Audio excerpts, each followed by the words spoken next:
High सांग मैंने good morning.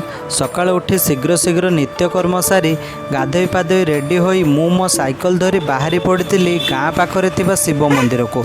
अल्प किछि समय मध्य मु आसी पहुँची जाइथिली शिव मंदिर रे।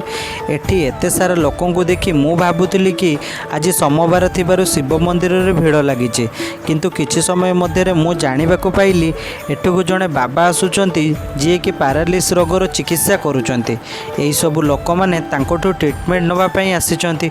छाड़ंतु आमर कौन अच्छी, आमे तो आसीचु पूजा करिबा पई। चलंतु मंदिर भितर को जिबा। मंदिर भितर को जाई ननांक पाखरे संकल्प करिथिली। तापरे मोर पूजा काम सारी मु घर को फेरी ब्रेकफास्ट कंप्लीट करी रेडी होई मु आसी जाइथिली मैडम को घर को। मैडम को सांगरे धरी मैडम रे मोर चलिलु माउसी घर को। माउसी घरे कौन सब हैला ताहा नेक्स्ट वीडियो रे आसीबो। नेक्स्ट वीडियो देखिया पई मो चैनल को लाइक शेयर सब्सक्राइब करंतु।